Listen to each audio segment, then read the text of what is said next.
আবু লাহাব দুইটা বিষয় নিয়ে অহংকার করত। কয়টা? 1 নাম্বার সম্পদ, 2 নাম্বার সন্তান। সন্তানের আধিক্যতার পুত্র সন্তান নিয়ে অহংকার করত। সম্পদের অহংকার আর সন্তানের অহংকার নবীজি হাদিসের মধ্যে বলেন, তিরমিজির 1999 নম্বর হাদিস, قال رسول الله صلى الله عليه وسلم لا يدخل الجنة من كان في قلبه مثقال ذرة من كبر। রাসূলুল্লাহ সাল্লাল্লাহু আলাইহি ওয়াসাল্লাম বলেন, ওই ব্যক্তি জান্নাতে প্রবেশ করবে না যার অন্তরে সরিষা পরিমাণ অহংকার আছে। নাউযুবিল্লাহ। সে কোথায় যাবে না? জান্নাতে প্রবেশ করবে না।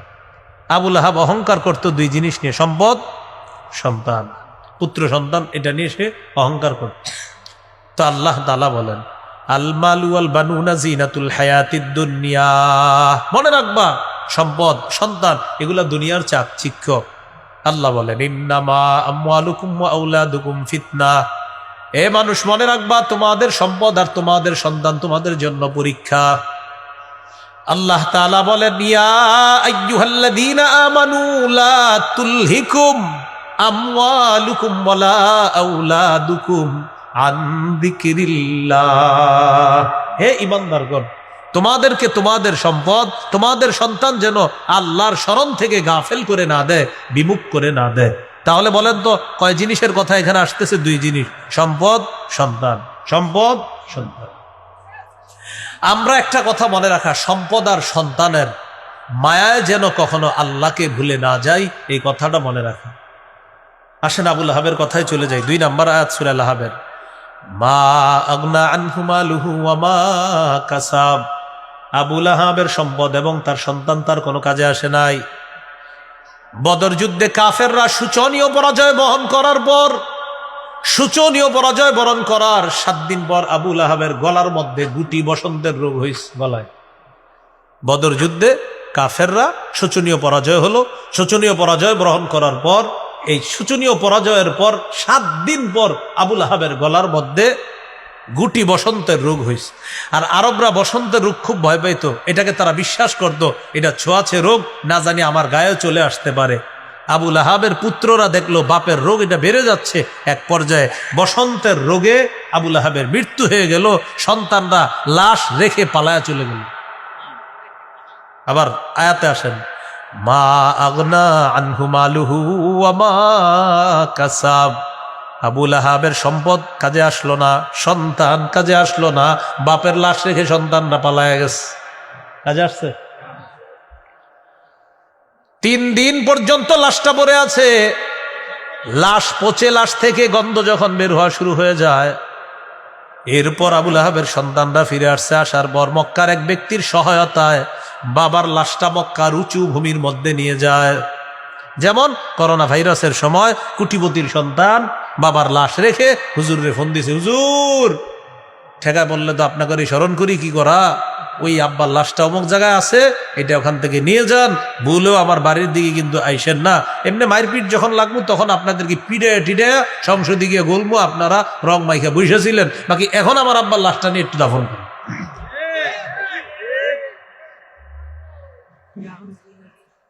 তো কিসে মন দিয়ে শোনা।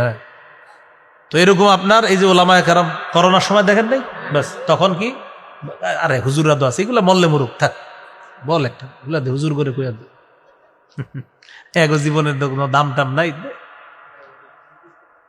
এরা মল্লে মুরুক। এই সুন্দর কথা কইছে, এটা মল্ল মুরুক। হুজুর আব্বার লাশটা মজায় আছে, দাফন করেন। এক এক আলেম 40 জন, 42 জন, 47 জন, 60 জন পর্যন্ত এক এক আলেম লাশ দাফন করছে। কেউ ধরে না, কি করে পানি দিয়ে হেঁটে গিয়ে আপনার এই পরিমাণ দেখতেন আপনি, এগুলা দিয়ে গিয়ে গিয়ে লাশ দাফন করতেছে বিভিন্ন জায়গায়। ওই ভাষা, অনেকে ভাষায় দিতেছে লাশ। তাহলে আবু লাহাবের এই বিষয়টা বোঝানোর জন্য আপনাদেরকে আমি অনেক দূরে নেওয়া দরকার নাই, এটা আমরা আমাদের দেশেই দেখছি। বাবার লাশ রেখে সন্তানরা পালায় গেল। 3 দিন পরে আইসা একজনের সহায়তায় পয়সা গন্ধ বের হইতেছে, তো কারা খোঁজ দিছে যে আর পারতেছি না আমরা, কি করবা করো, কারণ কেউ এই লাশের কাছে আসে না, সবাই তো ভয় পাচ্ছে। এক ব্যক্তির সহায়তায় ওই লাশ মক্কার উঁচু ভূমিতে নিয়ে কি করছে দেখেন, লাঠি দিয়ে, আপনার লাঠি দিয়ে ওই লাশের কাছেও যারা দূর থেকে লাঠি দিয়ে ধাক্কাইতে ধাক্কাইতে একটা গর্তের মধ্যে ফেলে মাটি চাপা দিয়ে দিস। যুগে যুগে জালেমদের পরিণতি এরকম হয়, এরকম হয়। তো লাশ দাফন করে আসলো, এখন আপনারা বলেন সম্পদ সন্তান কোনো কাজে আসছে? এটা আল্লাহ বললেন মা আগনা আনহু মালুহু, সম্পদ কাজে আসে নাই। ওয়ামা কাসাব, আই ওয়ামা কাসাবা মিন ওয়ালাদ, সন্তান, এই সন্তানও তার কোনো কাজে আসে নাই।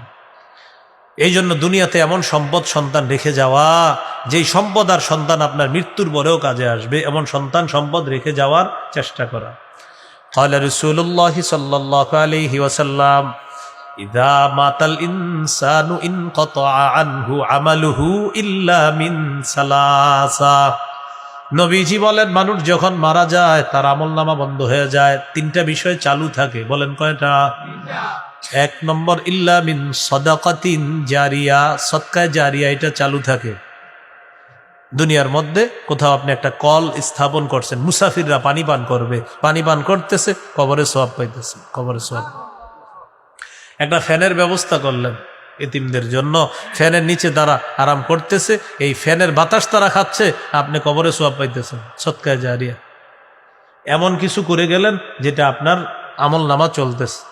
মসজিদে একটা ইটের জায়গা দিয়েছেন, একটা ইট পরিমাণ দান করছেন আপনি, ইটের মধ্যে মুসল্লিরা সেজদা দেয়, আপনি সওয়াব পাইতেছেন। দুই নাম্বার আউ ইলমিন ইউনতাফাউ বিহি, এমন ইলম যে ইলমের মাধ্যমে উপকৃত হওয়া যায়। বলেন তো নবীর চাচাদের কয় অবস্থা? এক নাম্বার যারা ঈমান আনছে, দুই নাম্বার ঈমান আনে নাই সহযোগিতা করছে, তিন নাম্বার ঈমানও আনে নাই সহযোগিতা করে নাই। এটা একটা বিদ্যা শিখছেননি? আরে বলেন শিখছেন কিনা? আমি মারা যাওয়ার পর আপনারা আরো যাদেরকে বলবেন সওয়াবটা আমিও পাবো। সূরা লাহাবের মধ্যে কয় আয়াত? এই যে একটা বিদ্যা শিখলেন, আরেকজনকে যখন বলবেন সওয়াবটা আমিও পাবো।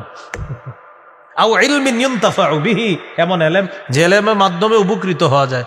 শাইখুল হাদিস আল্লামা আজিজুল হক রহমতুল্লাহি আলাইহি কি পরিমাণ ছাত্র দুনিয়াতে নেই, তার শুধু শাইখুল হাদিস ছাত্র আছে অসংখ্য, অগণিত ছাত্র শুধু শাইখুল হাদিস। আর শাইখুল হাদিস ছাড়া মুফতি, মুহাদ্দিস, মুফাসসির তো আরো রয়ে গেছে, শুধু শাইখুল হাদিস অসংখ্য অগণিত শাইখুল হাদিস আল্লামা আজিজুল হক রহমতুল্লাহ আলাইহির ছাত্র।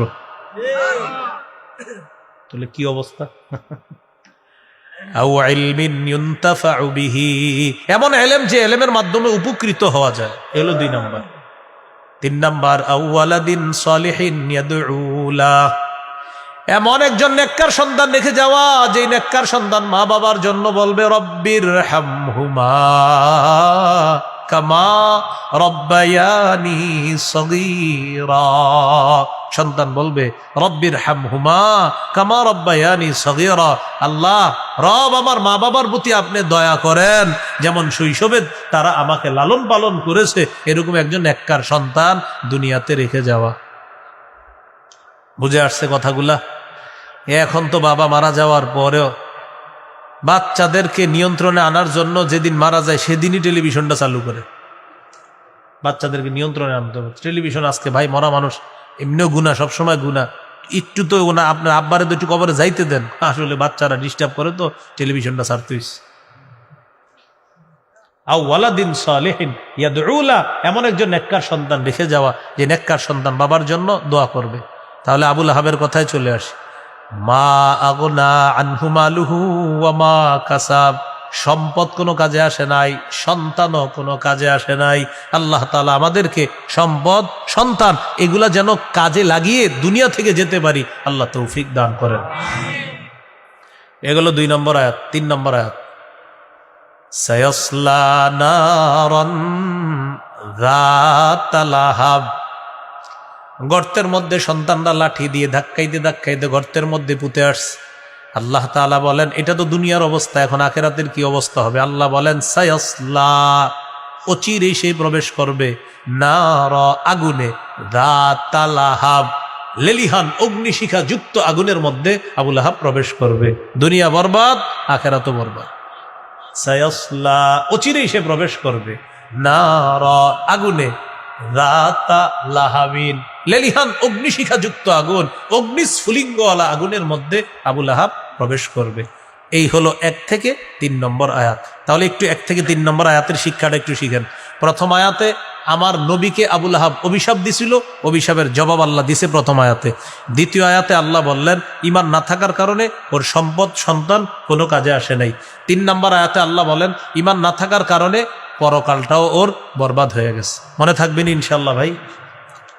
4-5 নম্বর আয়াতে চলে যাই। ওয়ামরাতুহু হাম্মালাতাল হাতাব ফি জিদিহা হাবলুম মিন মাসাদ। আবু লাহাবের স্ত্রীও জাহান্নামে প্রবেশ করবে, অগ্নিস্ফুলিঙ্গওয়ালা আগুনে আবু লাহাবের স্ত্রীও প্রবেশ করবে। হাম্মালাতাল হাতাব, যেই স্ত্রী ইন্ধন বহনকারিনী, কাঠ বহনকারিনী স্ত্রী, ফি জিদিহা হাবলুম মিন মাসাদ, তার গলার মধ্যে থাকবে পাকানো দড়ি, পাকানো রশি। কি থাকবে? পাকানো রশি। তাহলে বলেন আবু লাহাবের স্ত্রীও কোথায় যাবে? আগুনে। কোথায় যাবে? আগুনে। আবু লাহাবের স্ত্রী সম্পর্কে এবার জানি। ওয়ামরাতুহু, আবু লাহাবের স্ত্রী, স্ত্রীর নাম হলো আওরা। কি নাম? আওরা মানে টেরা। আবু লাহাবের স্ত্রী একটু টেরা ছিল, এই জন্য তাকে বলা হয় আওরা। তার আরেকটা নাম হলো আরওয়া। আরেকটা নাম কি? আরওয়া। তার কুনিয়ত বা উপনাম হলো উম্মে জামিল। উম্মে জামিল নামে সে প্রসিদ্ধ। তাহলে আওরা অথবা আরওয়া তার নাম, উম্মে জামিল নামে সে প্রসিদ্ধ। সে মুসলমানদের প্রচন্ড বিরোধিতা করত, আর তার স্বামীকে সে সহযোগিতা করত কুফরির ক্ষেত্রে, আর সত্যকে অস্বীকার করার ক্ষেত্রে এই স্ত্রী তার স্বামীকে সহযোগিতা করত। মানে ভালো কথা সহযোগিতা করত না, আর যত খারাপ কথা আছে এগুলাতে সে স্বামীকে সহযোগিতা করত। হ্যাঁ কুফরিটা, হ্যাঁ এটাই ঠিক আছে, সত্য অস্বীকার, হ্যাঁ এটাই ঠিক আছে, এরকম সহযোগিতা করত। কে? আবু লাহাবের স্ত্রী। আল্লাহ বলেন তার স্ত্রীও প্রবেশ করবে। কি অবস্থা? হাম্মালাতাল হাতব, এমন অবস্থায় যে সে কাষ্ঠ বহনকারিনী। হাম্মালাতাল হাতব কাকে বলে? খুব মন দিয়ে শুনেন। এক, আরবের মধ্যে সংসারে ভাঙ্গন সৃষ্টি হওয়ার পর, যেমন আমরা বাংলাদেশে বলি সংসারে আগুনটা লাগাইলো কে, বলি না? আরবের মধ্যে সংসার ভাঙ্গন সৃষ্টিকারিনী তাকে বলা হয় হাম্মালাতাল হাতব। সৌদি মানে আপনার মক্কায়, আরবের মধ্যে যখন কারো সংসার ভাঙতো বলতো আচ্ছা এই সংসার ভাঙ্গার পিছনে ইন্ধনটা কে জুগাইছে? আওরা বা উম্মে জামিল, আবু লাহাবের স্ত্রী। এই জন্য আবু লাহাবের স্ত্রীকে বলা হয় হাম্মালাতাল হাতব, মানে ইন্ধন বহনকারিনী। ওই সংসার ভাঙার পিছনে ইন্ধন যোগান দানকারিনী, বহনকারিনী। 2 নাম্বার, সমাজে কোনো ফেতনা যখন লাগতো তখন বলতো আচ্ছা এই ফেতনাটা লাগলো কেন, এটার পিছনে কে কলকাঠি নাড়ছে, খুঁজা দেখা যায় তো আবু লাহাবের স্ত্রী। আর আপনার ওই সমাজে বিশৃঙ্খলা সৃষ্টিকারিনীকেও বলা হয় হাম্মালাতাল হাতব, অর্থাৎ সমাজে আগুন লাগানোর পিছনে ইন্ধন যোগান দানকারিনী, সমাজে ফেতনার পিছনে ইন্ধন বহনকারিনী আবু লাহাবের স্ত্রী। তাহলে 2টা বললাম, সংসার ভাঙার পিছনে ইন্ধন বহনকারিনী, সংসারের মধ্যে অশান্তি, সমাজে অশান্তি সৃষ্টির পিছনে ইন্ধন বহনকারিনীকে বলা হয় হাম্মালাতাল হাতব। 3, হাতব মানি কাঠ, হাম্মালা মানি বহন করা। আবু লাহাবের স্ত্রী ধনী মানুষ ছিল, কিন্তু কৃপণতা করে সে কোনো দাস দাসী রাখতো না, কারণ দাস দাসী দিয়ে কাজ করাইলে তাদেরকে টাকা পয়সা দিতে হবে, বেতন দিতে হবে। কৃপণতা করে ও নিজে জঙ্গলে যাইতো, যাওয়ার পর সেখান থেকে লাকড়ি কাঠ এগুলা নিয়ে গলার মধ্যে যে পাকানো রশি এটা দিয়ে বেঁধে সে নিজেই লাকড়ি নিয়ে আসতো, জ্বালানি সংগ্রহ করে এনে সে রান্না বান্না করত। আর কাঠ বহনকারিনীর আরবি হলো হাম্মালাতাল হাতব। আল্লাহ জানে মনে থাকবেনি। তাহলে 1 নাম্বার, সংসার ভাঙ্গার পিছনে ইন্ধন বহনকারিনী হাম্মালাতাল হাতব। 2, সমাজে ফিতনা সৃষ্টির পিছনে ইন্ধন বহনকারিনী হাম্মালাতাল হাতব। 3, কৃপণতা করে কাঠ সংগ্রহ করে কাঠ নিজে বহনকারিনীকেও বলা হয় হাম্মালাতাল হাতব। আল্লাহ জানে মনে থাকবেনি। এই এখন থেকে যখন পড়বেন ওয়ামরাতুহু হাম্মালাতাল হাতব, এটা পড়বেন সাথে সাথে যেন আপনার একটা ইতিহাস আপনার মাথায় এসে পড়ে, হাম্মালাতাল হাতব তো ওই জিনিস, সংসার ভাঙে ওই জিনিস, সমাজে ফিতনা সৃষ্টি করে, এরকম যেন আপনার মাথায় চলে আসে। এই হলো হাম্মালাতাল হাতব। ফি জিদিহা হাবলুম মিন মাসাদ, সে যখন জাহান্নামে প্রবেশ করবে তখনও তার গলার মধ্যে ওই পাকানো রশি দিয়ে কাঠ থাকবে। এই অবস্থায় তাকে রশি দিয়ে বেঁধে টানতে টানতে জাহান্নামে নিক্ষেপ করা হবে। এখানে কিন্তু 2টা বিষয়। 1, পাকানো রশি দিয়ে দুনিয়াতে এসে কাঠ বহন করে ওইটা পেঁচায়া নিয়ে আসতো, এটা হলো একটা। আরেকটা হলো আখেরাতে তার গলায় পাকানো রশিটা লাগায়া টানতে টানতে জাহান্নামে নিক্ষেপ করা হবে। এই হলো ফি জিদিহা, তার গলায় থাকবে হাবলুন, রশি, মিম মাসাদ, পাকানো, পাকানো রশি থাকবে, দড়ি থাকবে। শেষ হয় নাই কথা। আবু লাহাবের স্ত্রী মুসলমানদেরকে সহ্য করতে পারত না। আল্লাহ তাআলা যখন এই সূরা নাজিল করছে, বলেন তো এই সূরার মধ্যে জাহান্নামে যাবে এমন কয় ব্যক্তির কথা বলছে আল্লাহ? এক, দুই, স্ত্রী। আবু লাহাবের স্ত্রী এই কথা শুনছে, তোমার জামাইও যাবে জাহান্নামে, তুমিও যাবা। কে বলছে? মুহাম্মদ সাল্লাল্লাহু আলাইহি সাল্লামকে তার রব জানায় দিছে। পাথর নিছে, পাথর নিয়ে আসছে আমাদের নবীকে হত্যা করার জন্য। আবু লাহাবের স্ত্রী, আবু লাহাবের স্ত্রী পাথর নিয়ে আসার পর আমার নবীর সামনে দাঁড়িয়েছে, পাশে আবু বকর সিদ্দিক রাদিয়াল্লাহু তাআলা আনহু আছে। আমার নবী আবু লাহাবের স্ত্রীর সামনে আছে। মুফাসসিরিনে কেরাম লিখেছেন, দালাইলুন নবুয়তের মধ্যে আসছে, নবীকে সবাই দেখতেছে, আবু লাহাবের স্ত্রী শুধু দেখতেছে না। নবীজির মুজিজা আল্লাহ ঘটাইছে এখানে, সবাই দেখতেছে। নবীজিও সবাইকে দেখতেছে, সবাই নবীজিকে দেখতেছে, শুধু আবু লাহাবের স্ত্রী নবীরে দেখতেছে না। অথচ অন্য সবাইকেও আবু লাহাবের স্ত্রী দেখতেছে, আর সবাই তাকেও দেখতেছে। সে শুধু একজনকে দেখতে পাচ্ছে না, যাকে পাথর মারার জন্য আসছে। আল্লাহ হেফাজত করছে, সুবহানাল্লাহ। আল্লাহ তাআলা বলে দিয়েছেন, ওয়াল্লাহু ইয়াসিমুকা মিনান নাস, হাবিব, আল্লাহ আপনাকে মানুষের থেকে রক্ষা করবে। সুবহানাল্লাহ। এখন আবু লাহাবের স্ত্রী যখন পাথর মারতে পারলো না, আবু বকর সিদ্দিক রাদিয়াল্লাহু তাআলা আনহু ডাক দিয়ে বলছে, এই তোমার সাথী কোথায়? নবীজি তো পাশেই। তো আবু লাহাবের স্ত্রী কবি ছিল, নগদ কবিতা বানায় ফেলতে পারতো। নগদ আমাদের নবীর শানে ফালতু 3টা অংশ বানায় ফেলছে। নাউজুবিল্লাহ পড়েন তো। কবিতাটা আমি বলি, আমি এক একটা বলবো আর নাউজুবিল্লাহ পড়বেন।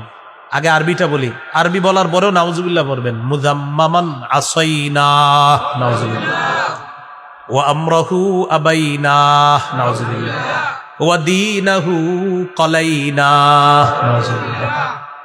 এবার অনুবাদ করার পরেও নাউজুবিল্লাহ পড়বেন। 1 নাম্বার, মুজাম্মামান আসাইনাহু, নিন্দিত ব্যক্তির আমরা নাফরমানি করলাম। আমাদের নবীকে নিন্দিত ব্যক্তি বলল আবু লাহাবের বিবি। এরপর বলল আমরাহু আবাইনা, আমরা তার আদেশ প্রত্যাখ্যান করলাম। নবীজির আদেশ আমরা গ্রহণ করলাম না, প্রত্যাখ্যান করলাম। আবাইনা, অস্বীকার করলাম। 3 নাম্বার বলল ওয়াদীনাহু ক্বালাইনা, নবীর এই দিনকে আমরা ঘৃণা ভরে প্রত্যাখ্যান করলাম। এই হলো আমার নবীর শানে ফালতু 3টা অংশ নগদ বানায় ফেলছে আবু লাহাবের। ও কবি ছিল, নগদ আপনার কবিতা বানায় ফেলতে পারতো। এই হলো আবু লাহাবের স্ত্রী। এখান থেকে একটা বিষয় ভাই সারা জীবন মনে রাখবেন, স্বামী স্ত্রী 2 জনের মধ্যে একজন যদি মোটামুটি ভালো হয়, তার সংস্পর্শে আরেকজনও মাশাআল্লাহ ঠিক হয়ে যায়। এখানে জামাইটাও যেমন ছিল, বউটাও এরকমই ছিল। এই জন্য রাসূল সাল্লাল্লাহু আলাইহি সাল্লাম এক হাদিসে বলছে 3টা, আর এক হাদিসে বলছে 4টা, যে আল্লাহর কাছে 4টা জিনিস চেয়ে নিবা। কয়টা? এক হাদিসে 3টা আছে, আর এক হাদিসে আছে 4টা। লিয়াত্তাখিজ আহাদুকুম কলবান শাকিরা, এক, তোমাদের প্রত্যেকের উচিত আল্লাহর কাছে একটা এমন কলব চেয়ে নেওয়া, যে কলব বেশি বেশি আল্লাহর শুকরিয়া আদায় করে। 2 নাম্বার, ওয়ালিসানান যাকিরা, এমন একটা জিহ্বা যেই জিহ্বা আল্লাহর জিকির করবে। 3 নাম্বার, আমরাআতান তুইনু আহাদাকুম আলা তাআতিল্লাহ, এমন একজন বিবি আল্লাহর কাছে চেয়ে নিবা, যে বিবি তোমাদেরকে আল্লাহর ইবাদতে সহযোগিতা করবে। এমন একজন বিবি চেয়ে নিবা। এই জায়গায় আবু লাহাব ও খারাপ, বিবিটাও খারাপ ছিল। এই জন্য এটা হলো 3 নাম্বার। 4 নাম্বার, ওয়াজাসাদান সাবিরান আলাল বালা, এমন একটা শরীর আল্লাহর কাছে চেয়ে নিবা, যে শরীরটা বালা মুসিবতে ধৈর্য ধারণ করতে পারে। সুবহানাল্লাহ। এই 4টার মধ্যে একটা হলো একজন নেককার বিবি। সহিহ মুসলিমের হাদিস 3535 নম্বর হাদিস।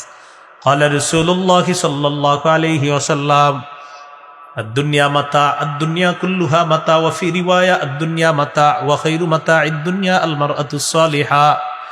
নবীজি বলেন আদ-দুনিয়া কুল্লুহা মাতা, এই দুনিয়া পুরাটাই হলো ভোগের জায়গা। ওয়া খায়রু মাতা'id দুনিয়া আল মারআতুস সালিহা, এই পৃথিবীর মধ্যে সবচেয়ে শ্রেষ্ঠ সম্পদ হলো একজন নেককার স্ত্রী পেয়ে যাওয়া। একজন নেককার নারী এই পৃথিবীর সবচেয়ে দামি সম্পদ। এই দামি সম্পদটা আল্লাহর কাছ থেকে চেয়ে নেওয়া। মনে থাকবেন ইনশাআল্লাহ। আল্লাহ তাআলা তৌফিক দান করেন। এই জন্য নেককার নারী আর একটা প্রশস্ত বাড়ি, আর নেককার প্রতিবেশী এটা আল্লাহর কাছ থেকে চেয়ে নেওয়া। নেককার নারী, প্রশস্ত বাড়ি, একটা আরামদায়ক গাড়ি, আর হলো একটা ভালো প্রতিবেশী। হাদিসে আসছে যার এই চারটা গুণ থাকবে সে সৌভাগ্যবান। 1 নাম্বার তার বউ নেককার, 2 নাম্বার তার প্রতিবেশী নেককার, 3 নাম্বার তার একটা আরামদায়ক গাড়ি আছে, 4 নাম্বার তার একটা বাড়ি আছে। তো মিলাইলে এইভাবে 1 নাম্বার নেককার নারী, 2 নাম্বার প্রশস্ত বাড়ি, 3 নাম্বার আরামদায়ক হালাল গাড়ি। কি গাড়ি? মানে হালাল ভাবে আর কি, আপনি আজাইরা ভাবে হবে না, হালাল ভাবে। হ্যাঁ, 3 নাম্বার, 4 নাম্বার নেককার প্রতিবেশী। এই 4 গুণ যার আছে নবীজি বলেন সে সৌভাগ্যবান পুরুষ। সে কি পুরুষ? সৌভাগ্যবান। তো এর মধ্যে একটা হলো নেককার স্ত্রী, যেটা আবু লাহাবের ছিল না। নিজেও ছিল কাফের, স্ত্রীও ছিল কাফেরা। এই জন্য দোনোজনের পরিণতি হয়েছে জাহান্নাম। আল্লাহ আমাদেরকে হেফাজত করেন। সর্বশেষ কথা, সূরা লাহাব থেকে কি শিখলাম? 1, দাওয়াতের কাজে বাধা আসবে, করতে হবে। 2, দাওয়াতের কাজে বাধা দেওয়া হারাম। 3, দাওয়াতের কাজ যারা করবে তাদেরকে অভিশাপ দেওয়া এটা অন্যায়। 4 নাম্বার, দাওয়াতের কাজ যখন আমরা করব কথার আঘাত আসতে পারে, কর্মের আঘাত আসতে পারে, এটা সইতে হবে। 4 নাম্বার, যে কথাটা ঈমান ছাড়া সম্পদ, সন্তান এগুলা কোনো কাজে আসবে না। 5 নাম্বার, ঈমান ছাড়া পরকাল বরবাদ। 6 নাম্বার, আপনার সাথী যে হবে এটাও একটা সঠিক সাথী হতে হবে, অন্যথায় সেও জাহান্নামে যাবে। যার বাস্তব প্রমাণ, আবু লাহাবের স্ত্রী তার স্বামীকে নাফরমানির কাজে সহযোগিতা করার কারণে, ইসলামের বিরোধিতা করার কারণে তার ঠিকানাও জাহান্নাম। আল্লাহ তাআলা আমাদের সকলকে সূরা লাহাবের মৌলিক যে শিক্ষাগুলো আছে এই শিক্ষাগুলো আমাদের জীবনে যেন আমরা বাস্তবায়ন করতে পারি, আল্লাহ তাআলা তৌফিক দান করেন। সূরা লাহাবের সবচেয়ে বড় একটা শিক্ষা হলো নবীর একদম নিকট আত্মীয় হওয়া সত্ত্বেও আবু লাহাবের ঠিকানা জাহান্নাম। একদম নিকট আত্মীয় হওয়া সত্ত্বেও আবু লাহাবের ঠিকানা কোথায়? জাহান্নাম। এই জন্য ঈমান বড় দামি জিনিস, ঈমান বড় দামি জিনিস। আমি আপনি আসলে সফল কিনা, মৃত্যুর সময় যদি ঈমানটা নসিব হয়, সত্যি আমি আপনি জিতে গেলাম। আর আমার আপনার মনে হবে আমি তো অনেক ভালো মানুষ। আল্লাহ না করেন, আল্লাহ না করেন, আল্লাহ না করেন, যদি ঈমান নসিব না হয় হেরে গেলাম। আল্লাহ আমাদের সকলকে ঈমানের উপর দায়াম কায়েম থেকে মুসলমান পরিচয় যেন দুনিয়া থেকে যেতে পারি, আল্লাহ তৌফিক দান করেন।